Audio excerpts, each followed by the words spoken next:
What is going on, beautiful people? Welcome back to another video. I hope everybody is doing well. So listen, if you hear any background noise, it's pouring raining outside. Okay, so please excuse the background noise. But listen, y'all, 7 signs that you may be dealing with a warlock. 7 signs that you may have a warlock in your life.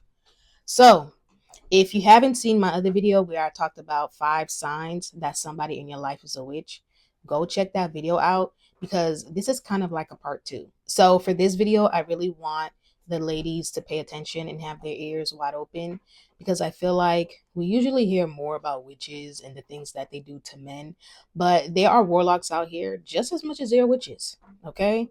And some of these warlocks are men that you're laying down with and having children with. Some of these warlocks are some of your favorite mega pastors and so-called prophets out here. Some of these warlocks are some of your favorite celebrities. Okay, so you got to be very careful. Men too. Okay, some of you are dealing with certain things in your bloodline that could have been caused by a warlock in your family. All right, so you got to be very careful. So, one sign that you may be dealing with a warlock is if every time you're around this man, you just feel like he carries a dark presence, right? Or he just has a dark energy about him. His spirit is dark, his aura is dark, and it makes you uncomfortable. And it's like he walks around with a dark cloud over his head. And every time you're around him, you just feel like this eerie feeling, and it's an unsettling feeling that you get every time you're around him. You know something is off about him. You know something is there, right? Like something is not right about this man. For example, let's say you have this man over your home. Could even be a family member, right? You have this man over your home and later on he ends up leaving, right? Going about his business. But after he leaves, you still feel like that dark presence that he was carrying, that dark spirit, you still feel like it's there with you even though he's not physically there. Okay? And sometimes that's intentional. Whatever spirits he's carrying, you don't know what type of demons people have on them, right? And people can leave spirits behind. This is why you got to be very careful with who you allow in your home, right? Your home is your sanctuary. Your home should be your peace. You should not have this open door policy where you're allowing any and everybody inside your house, especially if you have children.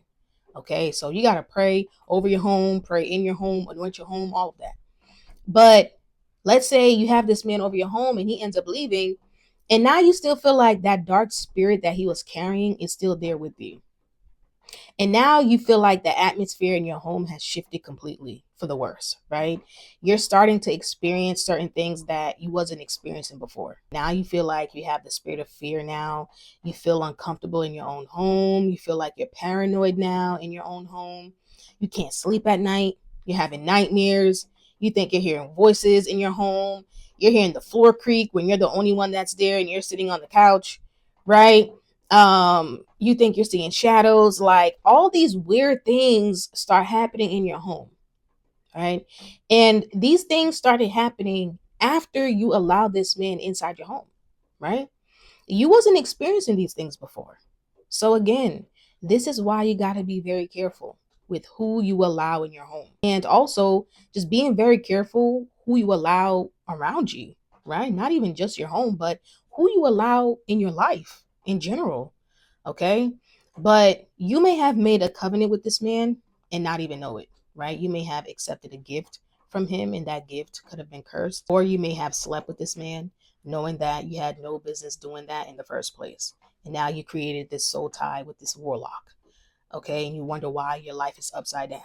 So, ladies, be very, very careful.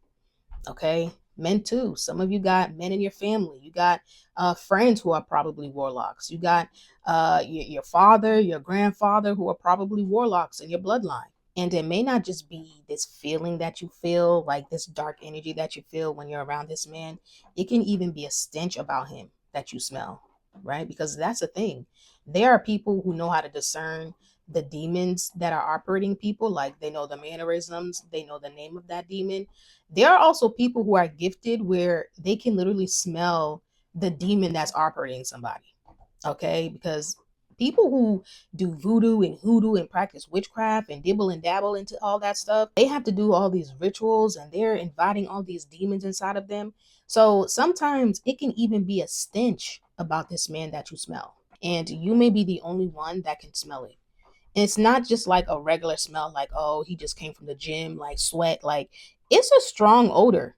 Okay. It's like death. Seriously, it's like death, and you can smell it. So, sign number 2, if this man is telling you that he has his own religion and he has a following, that man is a warlock. Okay, he is a warlock. Whenever you hear a man talking about he has his own religion, a lot of those men will mix different spiritualities and beliefs together, and they will create their own thing, right? One minute you will hear him talking about the universe, then the next minute is zodiac signs. Then the next minute is Muslim. Then the next minute he's quoting the Quran. Then the next minute he's talking about crystals. And the next minute the woman is God. Like, he's just mixing so many different things together, right? Because that man is confused. And one of the reasons why they start their own religion, they want power. Okay, they want to be idolized. It's idolatry. Okay, men love power, success, money, women, right? So he's telling you that he has his own religion. One of the reasons is because he wants to feel like he has some type of sense of power over people. He wants people to look up to him. All right. This is a type of man that really doesn't have any type of power in any area of his life. So he's like, you know what? I'm going to start my own religion and I'm going to have my own following. And that's going to boost his ego. He's going to feel like he's the man and he has some type of power.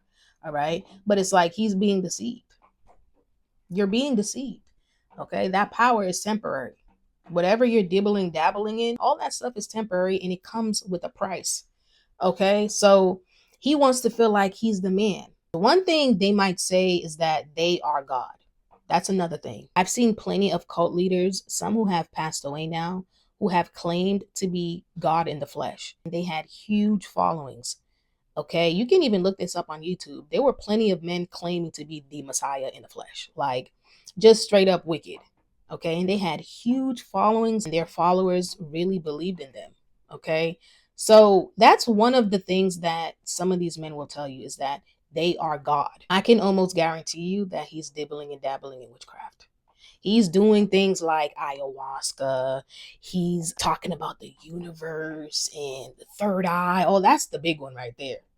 Oh, I can almost guarantee you he's talking about the third eye. I can almost guarantee you he's talking about all those things: third eye, ayahuasca, and floating in the sky and doing all. Listen, stay away. Satan is working through that man. He is confused and being deceived. Okay. And he's deceiving other people by trying to recruit other people to join his little religion. And when they start their own religion, you will see that their first few followers are women, right? Their first few followers are usually women because they know that they can manipulate women. It's easier to manipulate a woman than it is to manipulate a man. And, they know the right things to say to a woman, especially if he's a good looking man. All right. That's another thing.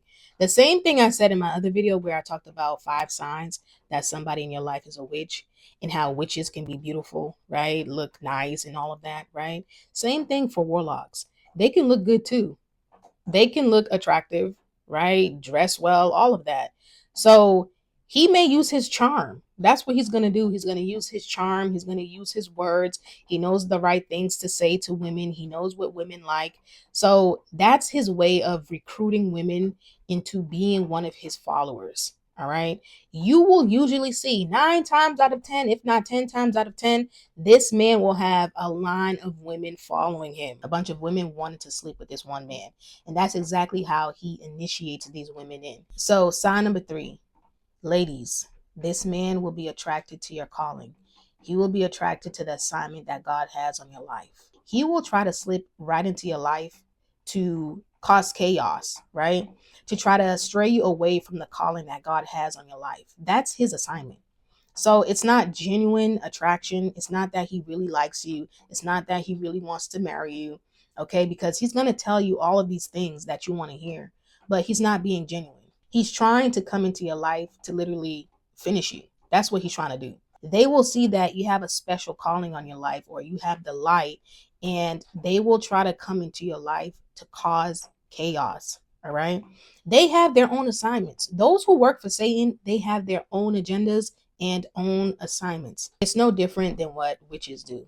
Okay. Some witches have certain assignments where they have to go into churches, break down the church, go after the pastor, try to sleep with the pastor, try to sleep with people's husbands. Like, it's no different. And one of their assignments could be to try to come into your life and wear a mask and pretend to be somebody that he's not.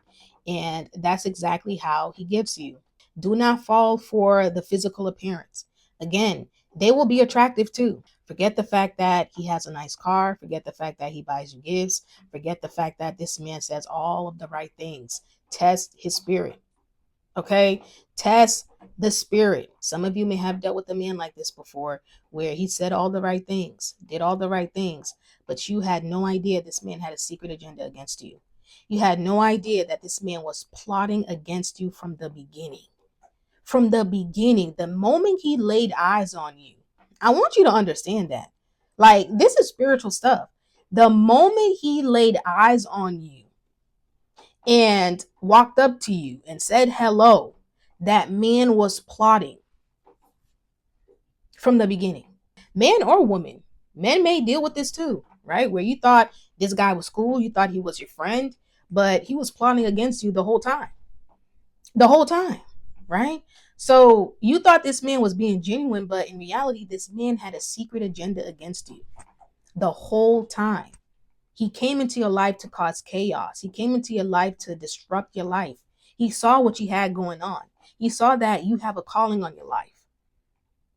He saw that you had God's favor over your life. He saw that God was elevating you and blessing you. He saw that there is something special about you, and I got to come into your life and I got to bring you down. I got to tear you down. I got to try to humble you. And now your life is upside down. You were heading down the right path. Everything was going well for you. You had your job, right? Your career, your degree. You're doing good mentally, spiritually, emotionally, financially. And you invited this man into your life. And now everything just came crumbling down. Things are not the same. Your mental health crumbled. Finances crumbled. Spiritual state crumbled. Like, ever since you invited this man into your life has not been the same. Okay, your life is in chaos, and now you're trying to figure out, how can I pick the pieces back up? How can I get back to where I was? Right? You may even look at your life like, how did I even get here? How did I allow this man to do this to me? This man took everything out of you, right? It's like he took all of your energy, and now he's on to the next victim. This is what he does. Okay, this is what he does. He goes and he seeks whom to devour. So sign number 4. If he's telling you that he astral projects, then he is a warlock. Ladies, if you're having dreams, reoccurring dreams of you being intimate with a man, whether it be an ex or somebody that you're currently talking to or somebody in your past, then there's a possibility that that man is a warlock. It's not always the case, because demons can masquerade themselves as somebody that you know, but it could also mean that the person that you're seeing is astral projecting. Even if it's something simple as holding hands or a peck on the lips, right? That is intimacy. You still have to wake up, rebuke it, cancel it, pray against it. You may even have to go on a fast or multiple fasts. Don't be so quick to say that, God showed you that was your husband because you saw yourself holding this man's hands in your dreams, and you think that this man is your husband. Now you're jumping up for joy, and you go and marry this man, not knowing that this man was a warlock, trying to tie himself to you in the spiritual realm. And it ends up succeeding because it manifested in the physical realm, and now you're married to him. And now you end up in an unhappy marriage, and you're miserable because you thought that God told you that that was your husband. So sign number 5, pay attention to symbols. Symbols are a dead giveaway, and it will let you know what this man is into. Pay attention to jewelry that he may wear. Okay, pay attention to tattoos. Pay attention to things that he may have in his home. Pay attention to his clothing. Maybe he wears certain clothing items that has a certain letter on it or a certain symbol on it. It could be a ring, right? For example, like the Masons, they have a certain ring. It could be something that he has in his home. Maybe it's a statue or something. Okay? Ask questions. Ladies, if you're getting to know a man, you're talking to a man, ask questions. Don't be afraid.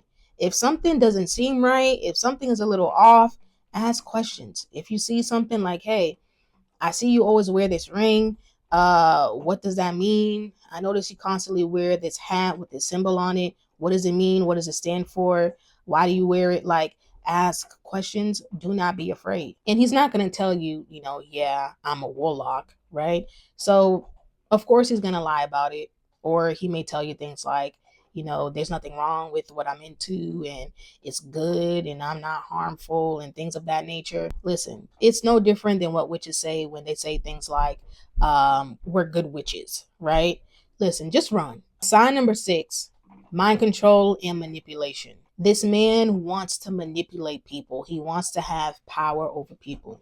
Okay, he wants people to be out of their mind. He wants to be the puppet master. He wants people to be his little puppets. He wants to manipulate. He wants to lie. He wants to deceive. That's what he wants to do. Okay, he wants to deceive people and he wants people to look at him like he's actually good when he's not. It makes me think about some of these so-called prophets out here who want you to look at them like they're men of God when in reality they're really warlocks. There are some so-called prophets out here who are doing divination right in front of the congregation, and they're going to warlocks and voodoo priestess behind closed doors, and that's how they're able to constantly have success in their churches, and somehow their congregation is completely blinded by it. It's like some type of hypnosis that they put on their congregation, right? So if this man tells them to jump, they're going to jump. If this man tells them to bark, they're going to bark. If this man tells them, hey, I need $10,000 from you right now, they're going to run down the altar and give him $10,000. It's like they're in some type of trance and they're just completely deceiving people. It doesn't matter if this man knows scripture. It doesn't matter if this man has a nice suit on. Okay. Demons and devils know scripture too. It doesn't matter if this man gets a building and calls it a church and has a congregation. That does not make him a man of God. So, sign number 7. If he's telling you that he's part of some type of organization or brotherhood, like they like to call it, like the Masons or fraternities. Granted, there are some men who join some of those organizations because their friends are doing it, or their father was part of it, or their grandfather and great grandfather, and they may not be fully aware of exactly what they're signing up for.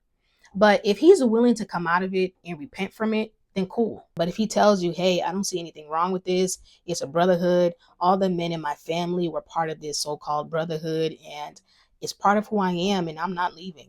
Listen, just go ahead and walk away from this man. Okay? Just go ahead and walk away. Some of those men in those organizations are high ranking warlocks. Okay? And they don't just move up in ranking by being a bunch of righteous, good men. Okay, there's certain things that they have to do. They have to do certain rituals, sacrifices, enchantments, covenants, agreements with other gods, right? Especially fraternities. They're pledging to Greek gods. They'll tell you that they believe in the Bible, right? And it's like a game when you really think about it. You have to wear certain colors, you got to brand yourself and mark yourself with a symbol that will let you know what fraternity they are a part of. You got to do certain hand gestures, hand symbols, right? You got to line up and do these enchantments. And, I've seen men literally hiss like a snake, move their body on the floor like a serpent, right? All for fraternity. A bunch of grown men. And a lot of them will join those fraternities because of what comes with it, right? They want opportunities. They can walk into certain doors, right? And they think that there's nothing wrong with joining these organizations, and they'll tell you things like it's harmless, right? We give back to the community, we do charity work, we give out turkeys, we do this, we do that, so we're good people, right? And they may think that If they don't see any physical effects of joining those organizations, then that means that there's nothing wrong with it. But there are things happening in the spiritual when you're making covenants with these other gods, when you're pledging to other gods, when you're doing these enchantments, when you're making these covenants and agreements, right? When you're hissing and doing these bird calls and these noises, do you know what spirits you're calling on? Do you know what spirits you're inviting into yourself? Do you know what spirits you're inviting into your life? Right? By making a pact with some of these organizations. Yeah, you may get certain opportunities. Yeah, you may be able to move up in ranking. Yeah, you may get some level of protection, right? But is it worth it? Is it worth it? You can't escape the spiritual. That's the thing. You can gain all of that, but you cannot escape the spiritual effects of that. I heard one woman talking about what she went through when she was signing up to be part of a sorority, right? She said they had a night called Hell Night. Now, it may not be for every sorority, but for the one that she was signing up for, they had a night called Hell Night. Okay. And this was part of the initiation. And during this process, they had all types of things poured on them. They had to eat certain things that was unpleasant, right? And she said after that, she walked away. It wasn't worth it. So if you're part of any type of sorority or fraternity or any other organization where you have to be initiated in and do all these crazy things to be part of the group, come out and repent. So hopefully this video was helpful. Please give it a thumbs up and I will see you guys in the next video.